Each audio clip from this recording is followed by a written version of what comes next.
La ley de Frank-Starling. Es cuando a mayor volumen de el corazón se agranda, se estira. ¿Qué pasa? Creo que se calcula con una fórmula o algo así. ¿Cómo? Que llevaba la fórmula, esta, pero Ah, no, ahí no vimos fórmula. no solo recuerdo eso. Bueno, pues seguimos con la siguiente persona. Esa ya se las había preguntado, ¿verdad? Sí. ¿Sara? Muy bien. Dime.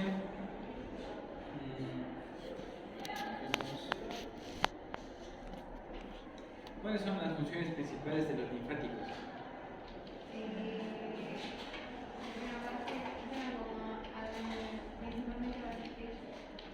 Todas las sustancias que están como en los cuerpos, o sea, así que esas sustancias que como que no se llevaron un tiempo de los capilares, se regresen y hagan parte de la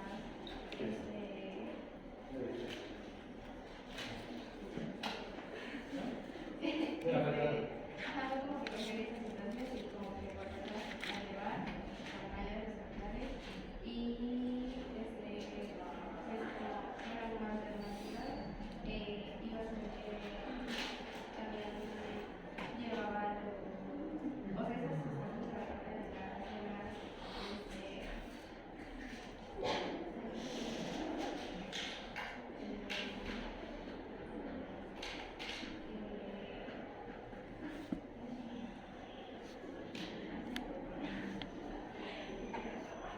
Pero faltan dos opciones.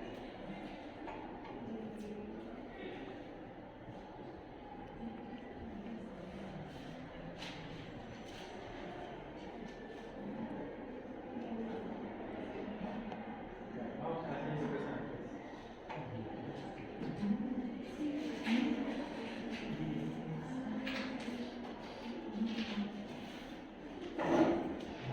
Brenda, Rogelio.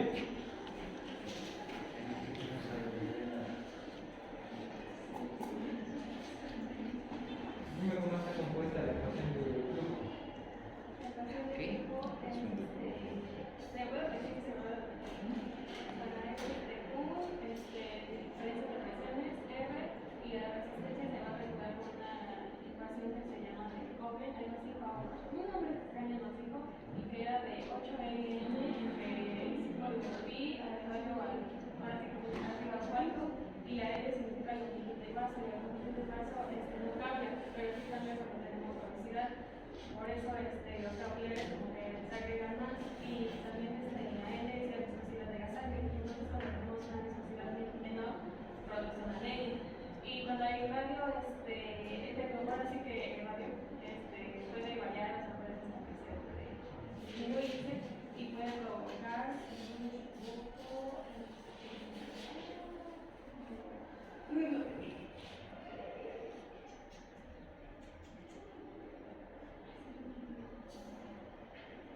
Vas a hacer tu pregunta y la está respondiendo. Desde que dijiste nada más y yo que sea cuestión distinta ya. Pero ¿sabes que no te escuché? Bueno, vamos con la siguiente y última persona de hoy. Joana Casas. Bien. Vamos a ver, Joana.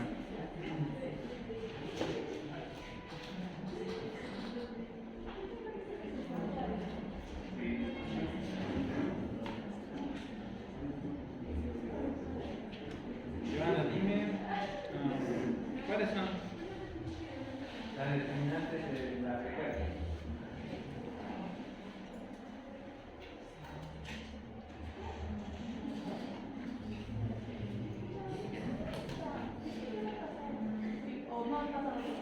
A lo mejor te pregunté el día que faltaste, ¿no? Entonces ahorita vamos a intentar. Ah, todavía te falta a ti. De hecho, eres de las dos personas que falta todavía. Bueno, mañana será un nuevo día. Vamos a continuar, ¿sale? Acuérdense que solo necesitan una participación, ¿sale? No les pido 3 o 2, solo una. ¿Va?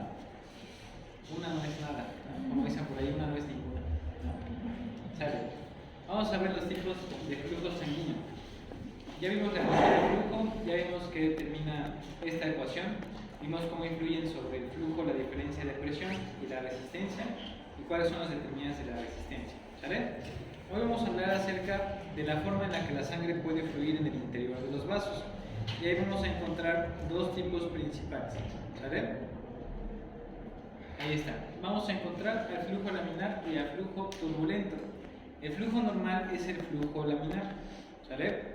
El flujo turbulento normalmente se considera un flujo que bajo ciertas condiciones puede ser normal, pero casi siempre cuando se presenta puede ser patológico, ¿sale? Entonces digamos que el flujo turbulento está como en el limbo, como que en algunas situaciones es fisiológico, en otras no, ¿sale? Ahora bien, para que puedan tener una idea de cómo es cada tipo de flujo, aquí tenemos esta ilustración. Quiero que observen que el flujo laminar recibe su nombre debido a la manera en la que la sangre fluye dentro del vaso. Se forman distintas láminas dentro del fluido como tal, y vean que las láminas que están más cerca de la periferia del vaso van más lento, mientras que las láminas del flujo sanguíneo que van en el centro son más rápidas, ¿vale? El frente de avance del flujo laminar normalmente forma una parábola, ¿sale? Entonces ahí estamos viendo que la sangre normalmente se mueve en capas, ¿sí? O en láminas dentro de los vasos, siendo las capas periféricas más lentas y las centrales más rápidas, ¿sale? A eso se le llama flujo laminar. El otro flujo que tenemos es un flujo desorganizado, al cual se le llama turbulento. Como pueden ver aquí, las láminas que antes iban ordenadas o las capas de sangre que fluían con orden, ahora fluyen en desorden hacia diferentes sitios, ¿sale? Es como si la sangre formara un remolino en ese sitio, ¿ok? Ahora bien, el flujo fisiológico es el flujo laminar. El flujo turbulento, como les decía, normalmente puede ser fisiológico en algunas regiones, pero la mayoría de las veces cuando lo encontramos es sinónimo de patología a nivel cardiovascular, ¿sale? Ahora bien, hay una forma en la que nosotros podemos distinguir cuáles son los factores que nos van a ayudar a tener un flujo laminar o que van a promover el desarrollo de un flujo turbulento. ¿Alguien sabe lo que es el número de Reynolds? ¿No? Bueno, vamos a ver hoy el número de Reynolds. Yo sé que les gustan mucho las fórmulas, ¿vale? Entonces, tenemos que ocupar a fuerza estas fórmulas. En fisiología hay fórmulas que forzosamente se tienen que ver, ¿no? Porque si no, no se entiende cómo se generan los fenómenos fisiológicos. Entonces, este número de Reynolds se calcula de la siguiente manera. El número de Reynolds es igual, ¿sí? Vamos a tener arriba a la densidad de la sangre, ¿sale? También, además de la densidad, vamos a tener al diámetro del vaso y a la velocidad que tiene la sangre al fluir dentro del vaso, ¿sale? Les voy a poner acá las acotaciones. La D o delta significa densidad, ¿sí? La densidad de la sangre. Después, la D mayúscula significa diámetro del vaso. La B es velocidad. Y abajo vamos a tener una letra que es la letra griega mu, ¿sí? Y la mu es la viscosidad, ¿sale? La viscosidad, la velocidad, el diámetro y la densidad, ¿sale? Esos son los parámetros que nos van a ayudar a calcular el número de Reynolds. Reynolds se escribe así. ¿Sí? El número de Reynolds es como tal un número, ¿sale? Que se obtiene con todas estas variables. El valor normal del número de Reynolds debe ser de alrededor de 2000, ¿sale? Cuando tenemos un valor mayor o igual a 3000 a nivel cardiovascular, porque esto varía dependiendo de diferentes estructuras corporales, pero a nivel cardiovascular, un número de Reynolds mayor a 3000 nos habla de un flujo turbulento. De 2000 hacia abajo es un flujo laminar y entre 2000 y 3000 es un flujo mixto, ¿sale? Que puede tener en ciertas regiones una porción laminar, pero en otras una porción turbulenta, ¿sale? Entonces, con estas variables nosotros vamos a calcular los números y dependiendo del resultado se puede deducir si hay un flujo turbulento o laminar dentro de un vaso. Yo no les voy a poner a que calculen el número, ¿sale? Pero como siempre lo hemos hecho, vamos a analizar cómo influye cada variable en el tipo de flujo, ¿sale? Entonces, fíjense muy bien. Todo lo que tenemos arriba, la densidad, el diámetro del vaso y la velocidad de la sangre, si aumentan, como tienen una relación directa con el número de Reynolds va a aumentar, ¿sale? Y si aumenta el número de Reynolds, ¿qué tipo de flujo se favorece? El flujo turbulento. Entonces, aumentos en la densidad de la sangre, aumentos en el diámetro del vaso o aumentos en la velocidad de la sangre van a traer como consecuencia la aparición de flujo turbulento, ¿sale? Por el contrario, si yo disminuyo la densidad de la sangre, su diámetro del vaso o la velocidad de la sangre, voy a favorecer más la aparición de un flujo laminar, ¿sale? ¿Hasta ahí vamos bien? En cuestión a la viscosidad, si yo aumento la viscosidad, ¿qué le va a pasar al número de Reynolds? Va a bajar, entonces una sangre más viscosa que va a producir un flujo más laminar, ¿sale? Pero una sangre menos viscosa que va a favorecer el aumento del número del Reynolds y el desarrollo de flujo turbulento, ¿ok? ¿Hasta ahí vamos bien? Ahora vamos a entender todos estos conceptos. Fíjense bien, vamos a poner situaciones que podemos encontrar en los pacientes donde se afectan esas variables, ¿sale? Hay una que ya vimos, que es con la que vamos a empezar, que es la viscosidad, ¿sí? ¿Se acuerdan que ya habíamos hablado de la viscosidad en la ecuación de Poiseuille? ¿Qué patología puede modificar la viscosidad de la sangre? La anemia. Entonces, si yo tengo un paciente con anemia, ¿la viscosidad cómo estaría? Va a estar disminuida. Y si baja la viscosidad, ¿qué le va a pasar al número de Reynolds? Va a aumentar. ¿Eso qué tipo de flujo me va a producir? Turbulento. ¿Han escuchado que los pacientes con anemia pueden tener soplos? ¿Sí? Los soplos, ¿por qué se dan? Por el flujo turbulento del paciente anémico debido a que bajó la viscosidad de la sangre, ¿sale? Entonces podemos escuchar de forma normal un soplo en un paciente con anemia, ¿sale? Y el soplo es secundario a la anemia, ¿sale? Ahora ya entienden de dónde sale el soplo, es un flujo turbulento. Los soplos producen, mejor dicho, el flujo turbulento produce soplos cuando se ausculta, ¿sale?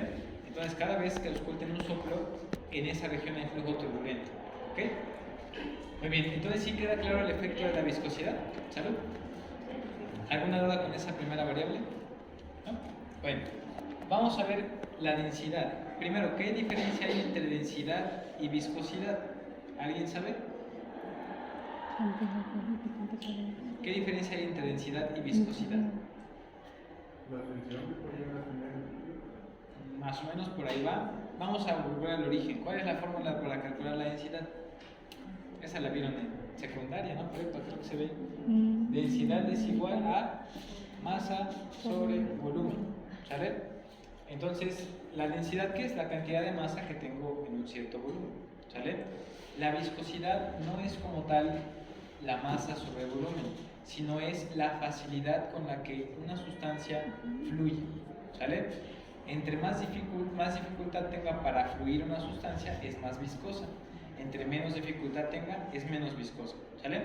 Supongo que en la prepa o en la secundaria hicieron algunos experimentos en sus laboratorios, ¿no? Donde pusieron varias sustancias con diferente densidad, por ejemplo, glicerina con aceite y agua, ¿no? Si yo pongo en un vaso glicerina, aceite y agua, ¿qué se iría hasta el fondo?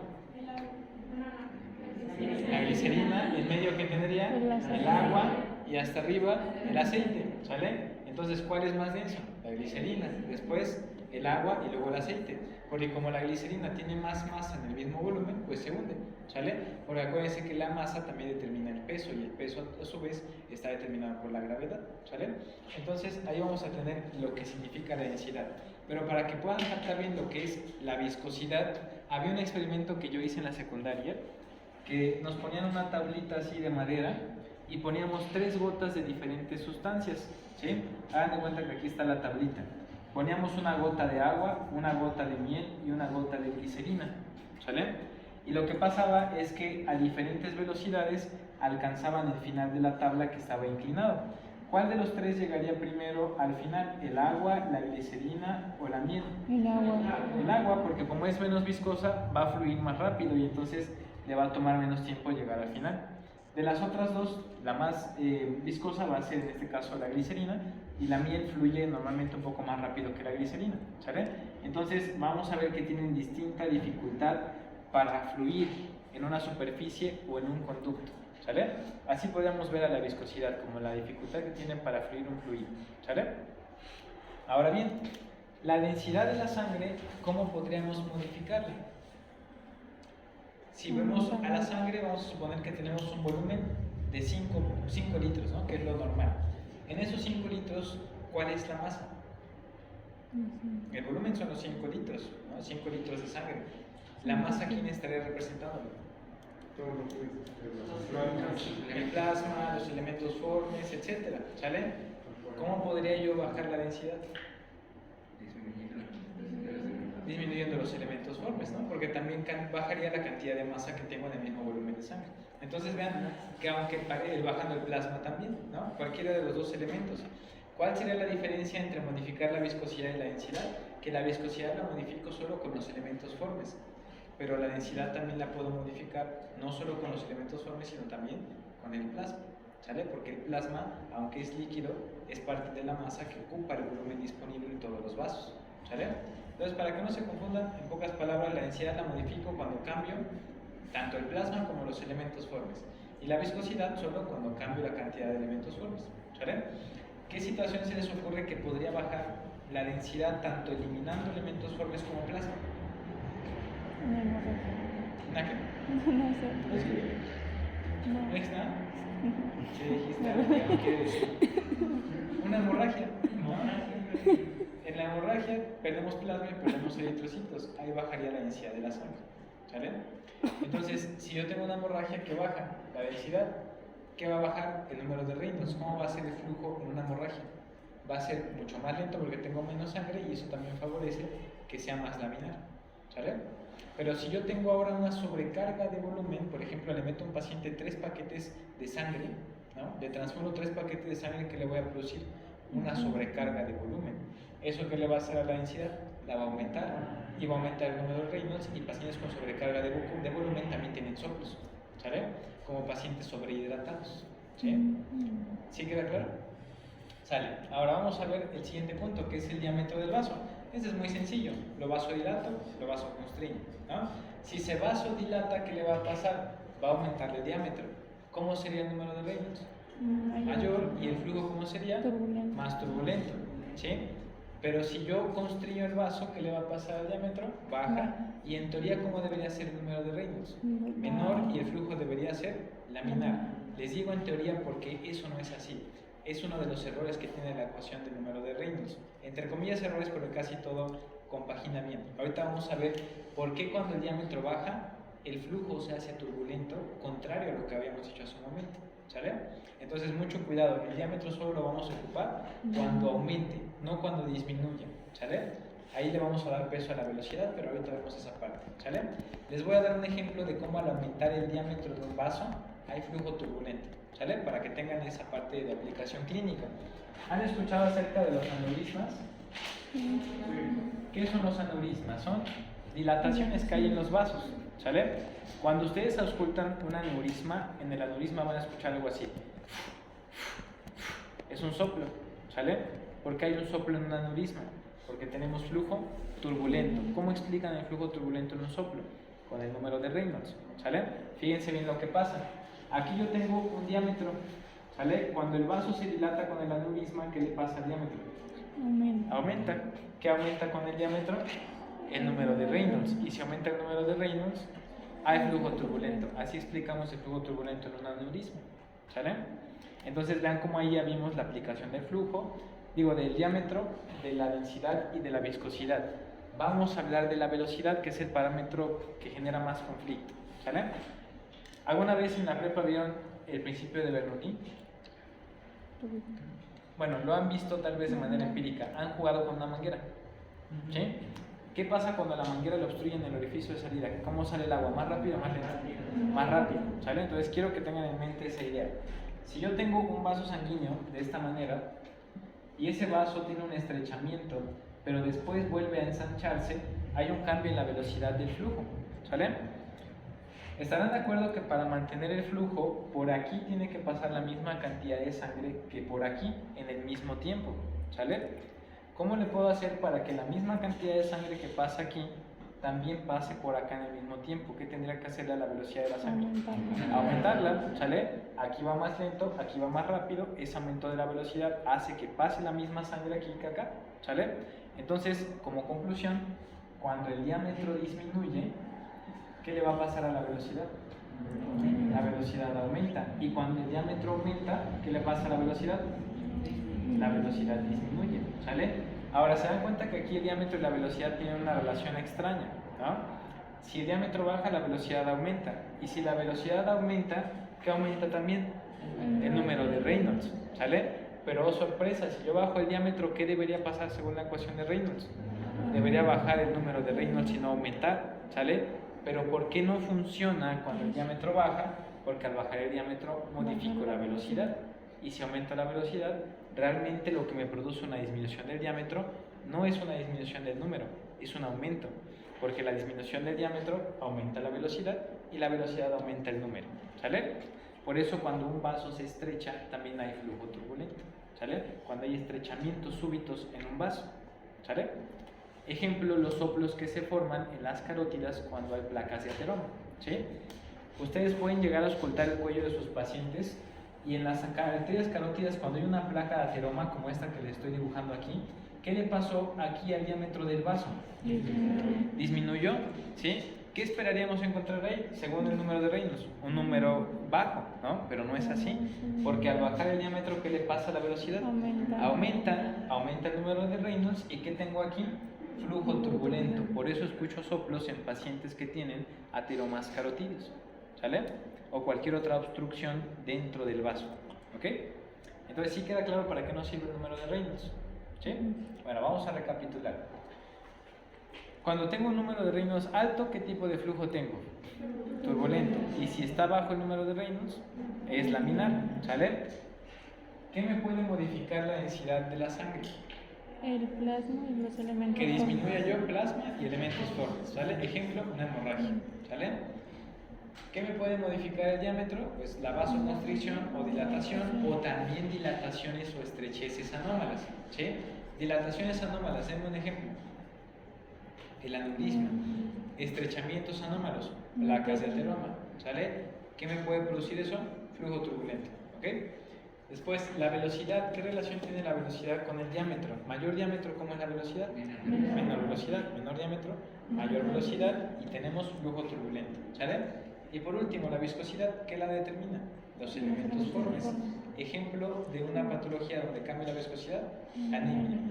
¿Qué tengo entonces? Soplo porque aumenta el número de Reynolds al bajar la viscosidad, ¿sale? ¿Sí queda claro? Ok. Entonces con eso ya ustedes pueden explicar por qué hay soplos no solamente en los aneurismas o en las placas de ateroma, también porque hay soplos en las patologías de las válvulas cardíacas, ¿sale? Por ejemplo, ¿han escuchado de la estenosis aórtica, por ejemplo? ¿Sí? En la estenosis aórtica, ¿qué pasa? Normalmente tenemos un diámetro de la aorta cuando se abren las válvulas, pero como las válvulas están estenóticas, no se van a abrir bien. Entonces, ¿cómo sería el diámetro de la aorta? Más pequeñito. Si baja el diámetro de la aorta, en donde está la válvula, ¿qué le va a pasar a la velocidad de la sangre?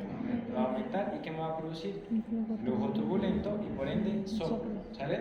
Entonces eso les va a ayudar a explicar la aparición de soplos en cualquier estrechamiento o dilatación anómala, ¿sale? Muy bien. Con eso entonces ya vimos los tipos de flujo, ¿ok? ¿Alguna duda que tengan? Cuando aumentaba el número de Reynolds, ¿qué significaba? Flujo laminar. Cuando aumenta, flujo turbulento, ¿sale? El punto de corte es 2000. Más de 2000, bueno, en este caso el definitivo más de 3000, ¿no? Más de 3000 es un flujo turbulento total.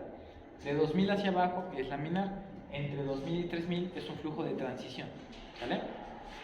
¿Alguna otra duda? ¿Y en ese flujo de transición no se llega a escuchar soplos ni nada?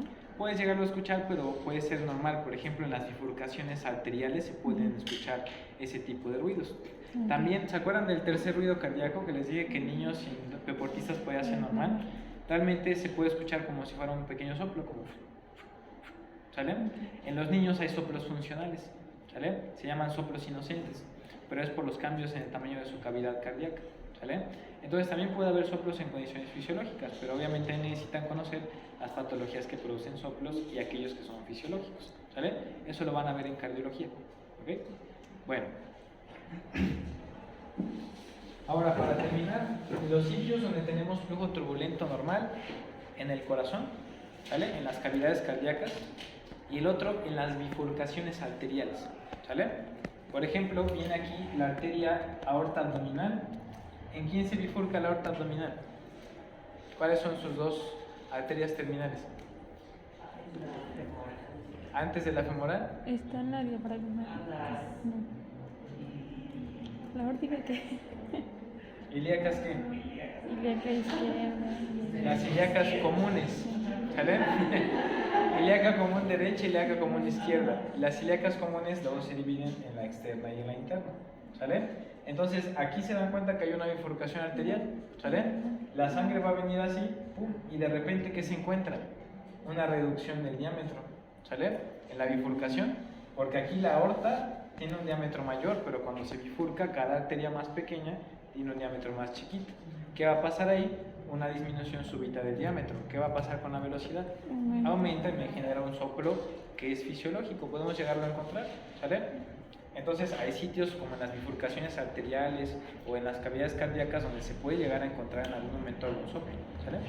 Bueno, o flujo turbulento en general, ¿sale? Muy bien. Vamos a hablar ahora acerca del control del flujo sanguíneo, ¿sale? Para ello vamos a explicar primero algunos aspectos importantes que tienen que ver con la cantidad de sangre que llega a cada órgano por unidad de tiempo, ¿sale? Si recuerdan, habíamos visto ya el término de gasto cardíaco, que es la cantidad de sangre que el corazón eyecta en un minuto, ¿sale? Todo el gasto cardíaco, que normalmente es de 5 a 5.5 litros, debe circular en el cuerpo en ese minuto. Toda la sangre circula en el cuerpo, ¿sale? Pero estarán de acuerdo que no a todos los órganos les llega la misma cantidad de sangre. Cada órgano, dependiendo de sus funciones, necesita más o menos cantidad de sangre, ¿ok? Por ejemplo, ¿qué órgano se les ocurre que necesite una gran cantidad de sangre? El hígado. El hígado, ¿de quién forma parte? De los órganos digestivos, ¿no?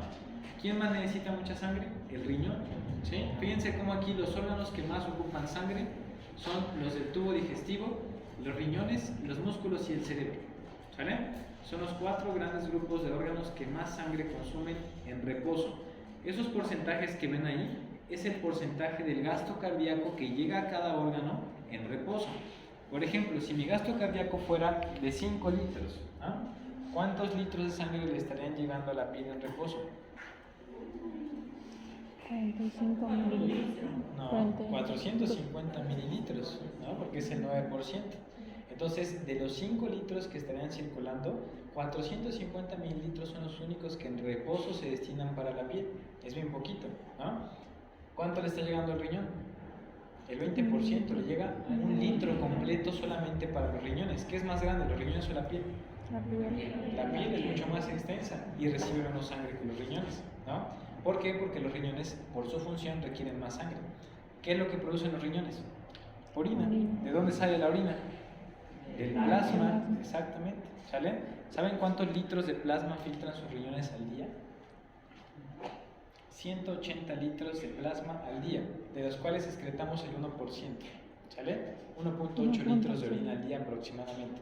¿Por qué? Porque el riñón se encarga de reabsorber todo el líquido que filtró, la gran mayoría. El 99% del agua que filtra la reabsorbe, ¿sale? Pero se dan cuenta que recibe una gran cantidad de sangre porque el riñón se encarga de limpiar la sangre en términos coloquiales, ¿sale? La purifica, la desintoxica, elimina sustancias de desecho, ¿sale? Entonces necesita que grandes volúmenes de sangre pasen a través de él para poder limpiar esa sangre, ¿sale? Ahora, ya se dieron cuenta quién tiene el premio mayor. El tubo digestivo, 27% aproximadamente el reposo de todo el gasto cardíaco. Ahora, ¿por qué necesita grandes cantidades de sangre? Porque normalmente, aunque esté en reposo, el tubo digestivo es enorme, es larguísimo, son muchos metros de tejido, ¿sale? Imagínense, el tubo digestivo, nada más en el intestino delgado puede tener hasta 9 metros de longitud, solo el delgado, y el grueso hasta 2 a 2.5 metros, entonces alguien que esté muy intestinal, ¿no? Tendría hasta 11 metros de intestino, ¿no? Ya si le metemos el estómago y el duodeno y todo lo demás, el esófago, pónganle ya así exagerando 12 metros, ¿no? Échenle sangre a 12 metros, necesita mucho, ¿no? Ya por su extensión se llevó una buena cantidad de sangre. Pero además, estarán de acuerdo que este flujo en reposo se puede modificar, ¿no? Por ejemplo, si empiezo a hacer ejercicio, ¿se quedará con el 17% del gasto cardíaco en músculo? ¿No? Necesita aumentar el flujo, necesita subirlo, ¿no? Si me echo una comida bien copiosa, bien placera, Unos tacos de esos placeros que traen papas, longaniza, todo. ¿Creen que mi tubo digestivo le va a alcanzar con el 27%? No, necesitamos que grandes cantidades de sangre se dirijan al tubo digestivo para poder absorber todos esos nutrientes. Entonces, el flujo en reposo es susceptible de cambio, ¿sale? Ahora, ¿cómo le hace el cuerpo para cambiar el flujo o para controlar la cantidad de sangre que envía cada tejido? Eso es lo que vamos a ver a continuación, ¿sale? Vamos a ver cómo se controla el flujo sanguíneo a los diferentes órganos, ¿sale?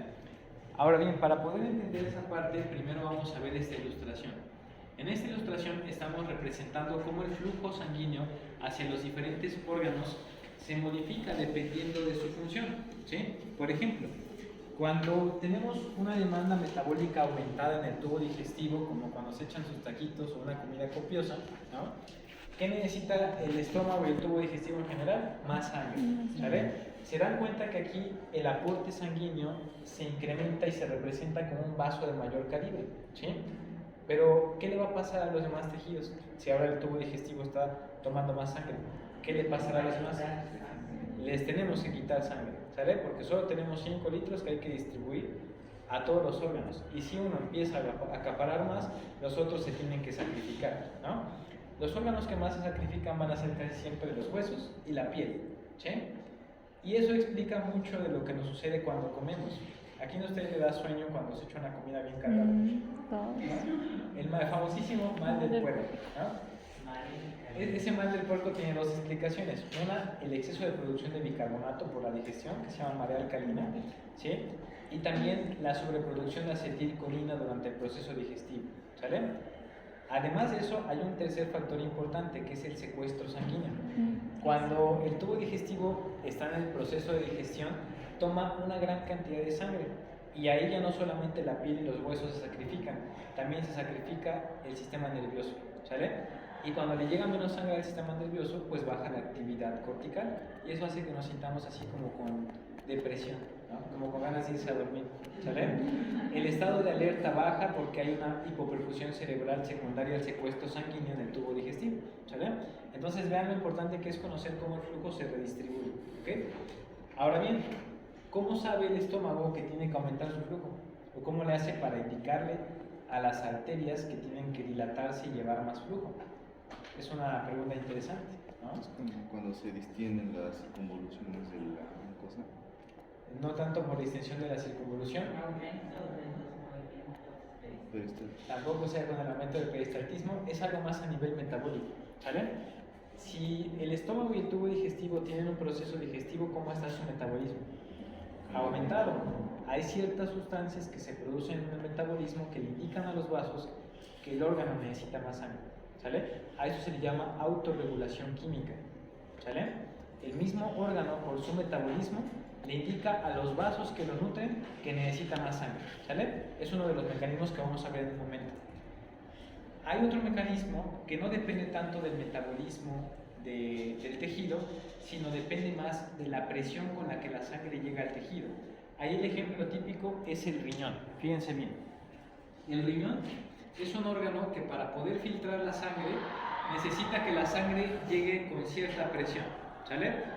Porque el riñón, como lo van a ver en Fisio 2, tiene una estructura que se llama glomérulo, por donde circula la sangre a una presión considerable que obliga, a través del aumento de la presión hidrostática, a que el plasma se filtre hacia la nefrona y empiece a circular en un conjunto de tubos, ¿sale?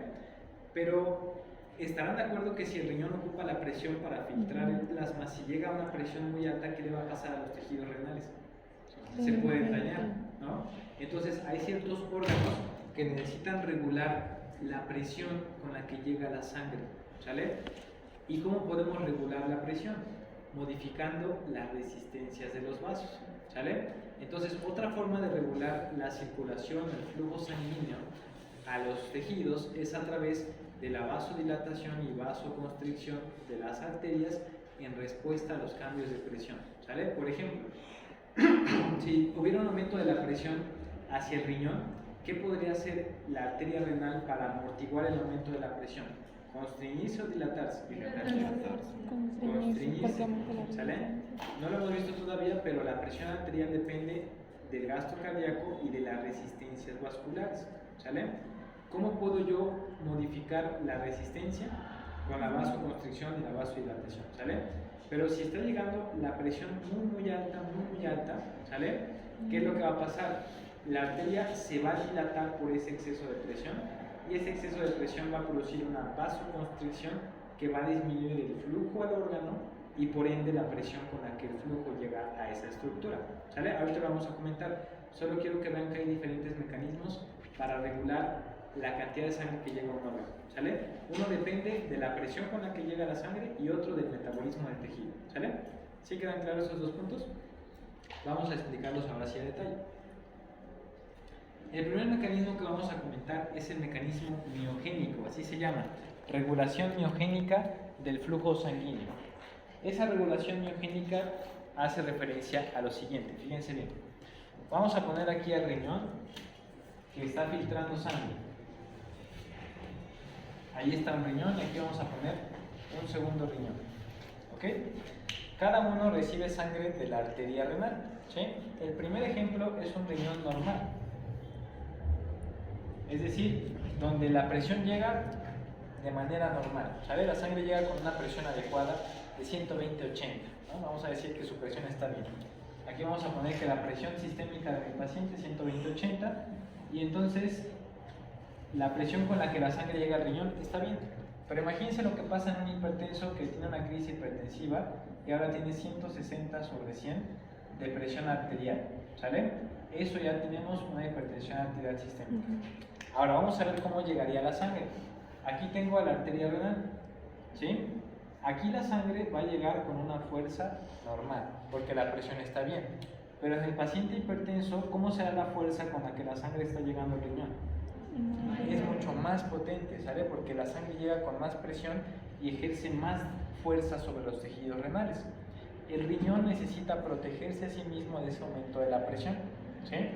Y para poder hacerlo, necesita hacer lo siguiente, fíjense bien. Cuando la sangre llega con mayor presión, la presión, ¿se acuerdan que dijimos que es la fuerza que la sangre ejerce sobre la pared de los vasos? Entonces, ¿qué le va a hacer la sangre a los vasos si llega con más presión? Les va a generar una mayor fuerza en su pared, ¿sí? Y los vasos van a hacer esto, ¿sale? Cuando llega una onda de presión muy fuerte, el vaso va a estirarse por la gran presión que tiene en su interior, ¿sale? ¿Eso qué va a hacer? Que en el músculo liso de la pared del vaso se activen canales mecánicos, ¿sale? Que permiten la entrada de calcio. Y cuando el calcio entra al músculo liso, se desencadena la contracción, ¿sale? Entonces, ¿qué le va a pasar aquí a este vaso? Se va a constriñir, ¿sale? Y al constriñirse, fíjense lo que va a pasar.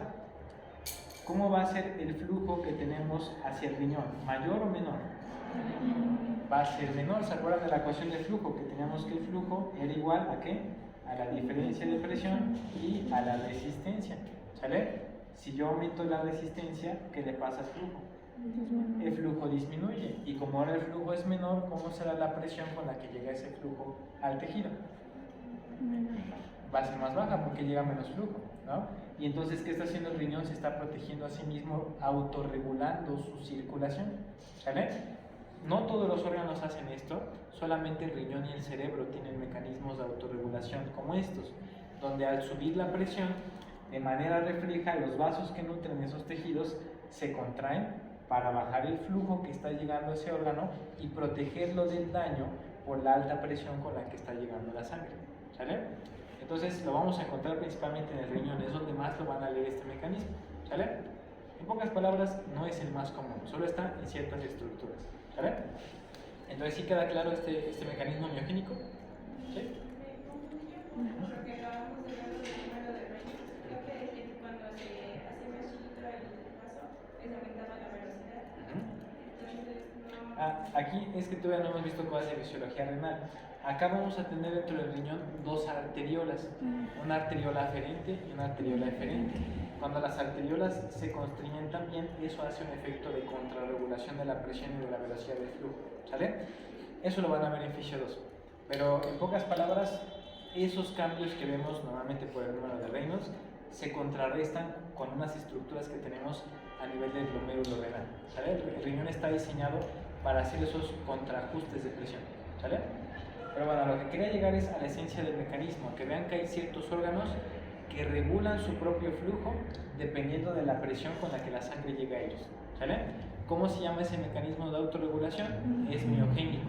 ¿Por qué miogénico? Porque cuando la sangre llega con mucha presión, el vaso se estira, se activan canales mecánicos que dejan pasar calcio por el estiramiento y eso hace que el vaso se contraiga reduciendo el flujo. ¿Sale? ¿Alguna duda? ¿No? Bueno, ahora sí viene el más común de todos los mecanismos, ¿sale? El que vamos a encontrar prácticamente en todos los tejidos con actividad metabólica.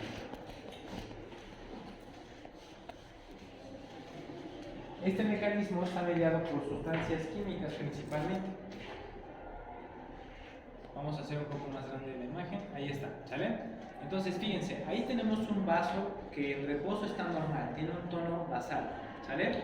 Y quiero que observen que hay dos circunstancias que pueden llevar a este vaso a que se contraiga o a que se dilate, ¿sale?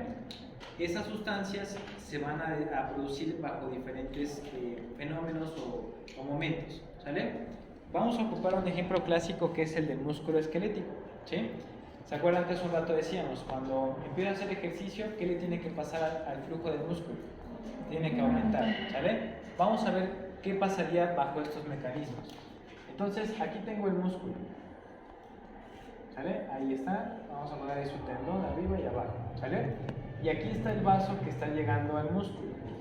En reposo ya vimos que llega cierto porcentaje de gasto cardíaco, pero en ejercicio va a aumentar el metabolismo del músculo. Si aumenta el metabolismo del músculo, ¿qué se va a producir en mayor cantidad?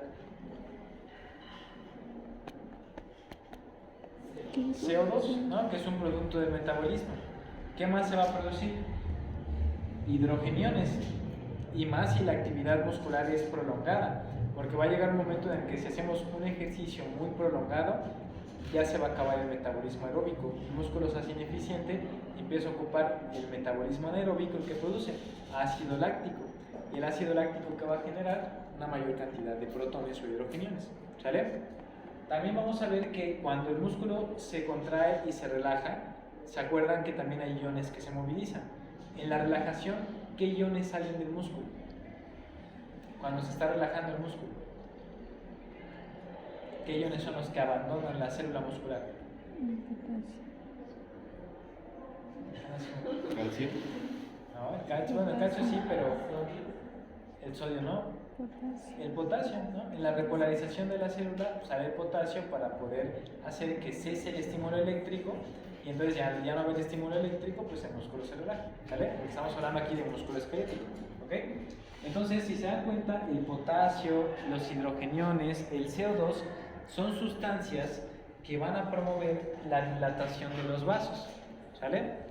Si el músculo está metabólicamente activo, el músculo a través del metabolismo y a través de producir esas sustancias, el CO2, los hidrogeniones y en este caso también el potasio, esas sustancias le van a indicar al vaso que nutre al músculo, que el músculo necesita más flujo, ¿sale? Entonces, ¿qué es lo que va a hacer el vaso? Se va a dilatar y al dilatarse va a llegar una mayor cantidad de sangre al músculo, ¿sale? Si llega una mayor cantidad de sangre al músculo, ¿qué está llegando junto con la sangre? Nutrientes y oxígeno. Si llega más oxígeno, ¿qué va a disminuir? La producción de hidrogeniones porque le damos al músculo lo que necesita para el metabolismo aeróbico, ¿sale? Si llega también más sangre, esa sangre se va a encargar de tomar el CO2 que se está acumulando en el músculo y el CO2 va a disminuir, ¿sale? Y también esa sangre va a barrer con el potasio que se quedó en el intersticio. El aumento del flujo, en pocas palabras, disminuye estos factores, ¿sale? ¿Qué va a pasar con el vaso cuando el aumento del flujo satisface esos factores? Se va a volver a reducir porque barrió con lo que estaba estimulando la dilatación, ¿sale? En pocas palabras, a mayor metabolismo hay más flujo porque esas sustancias dilatan el vaso. A menor metabolismo, estas sustancias disminuyen. ¿Qué le va a pasar al vaso? Se constriñe reduciendo el flujo, porque ya no es necesario llevar más sangre al músculo. ¿Sale? ¿Sí queda claro? Ahora, hay otros elementos además de estos que son los que se producen en el metabolismo de los tejidos, como el óxido nítrico, la bradicinina, la histamina y demás, que también pueden producir vasodilatación. Por ejemplo, la histamina. ¿A alguno de ustedes le ha picado un insecto? ¿No? ¿Y cómo se les hace una lesión rojiza, ¿no? Que causa mucha comezón? ¿Por qué se ve de color rojo la lesión como la roncha o la pápula que se genera? Porque hay vasodilatación, ¿sí? Entonces llega una mayor cantidad de sangre a esa región donde está la baba del mosquito o algún otro agente externo, ¿no? ¿Qué fue lo que pasó ahí? La histamina que produjo con los vasos. Vasodilatación, ¿qué hizo con el flujo hacia esa región de la sangre? Lo incrementó, ¿sale? Cuando ya se quita el estímulo del piquete y demás, ¿qué le pasa a esa lesión? Desaparece. ¿Qué le pasó a los vasos? Se vasoconstriñeron, disminuyeron el flujo hacia la piel porque ya no había histamina, ¿sale? Entonces, además del metabolismo, estas sustancias que ven aquí, que se liberan en procesos de inflamación, como la histamina, la bradicinina y la prostaciclina, pueden dilatar los vasos y aumentar el flujo hacia los tejidos, ¿sale? Y por último, las concentraciones de oxígeno, principalmente en los tejidos, van a determinar también si aumenta o disminuye el flujo. Por ejemplo, cuando el músculo, estamos haciendo ejercicio, ¿cómo es la concentración de oxígeno en el músculo? Mayor. Cuando hacemos ejercicio, ¿cómo será la concentración de oxígeno en el músculo? No, es menor porque se genera la menor porque se está consumiendo el oxígeno por el ejercicio, ¿no? Y entonces, si baja el oxígeno en el músculo, ¿qué le va a pasar al flujo? Va a aumentar, porque la disminución del oxígeno en la circulación sistémica produce dilatación de los vasos para llevar más sangre a los tejidos, ¿vale? Explico de nuevo. Si tengo un músculo que está haciendo ejercicio, está consumiendo oxígeno, ¿sale? ¿Cómo va a estar la concentración de oxígeno en ese tejido? Baja. Entonces, la concentración baja de oxígeno en los tejidos obliga a los vasos de la circulación sistémica a dilatarse. Todo tejido donde haya baja cantidad de oxígeno, sus vasos se van a dilatar, ¿sale? Siempre y cuando formen parte de la circulación sistémica, ¿sale? Porque en la circulación pulmonar es diferente. En la circulación pulmonar, cuando los alvéolos tienen menos oxígeno, los vasos no se dilatan, se constriñen, ¿sale? Ahora, ¿por qué se constriñen los vasos en un alvéolo que no tiene oxígeno? Pues porque no sirve de nada que ese alvéolo que no tiene oxígeno reciba sangre, porque la sangre no va a tener oxígeno que tomar, ¿sale? Entonces, cuando los alvéolos no tienen oxígeno, la vasoconstricción se da para llevar esa sangre a otras regiones que sí tienen oxígeno donde se puede hacer intercambio gaseoso, ¿sale?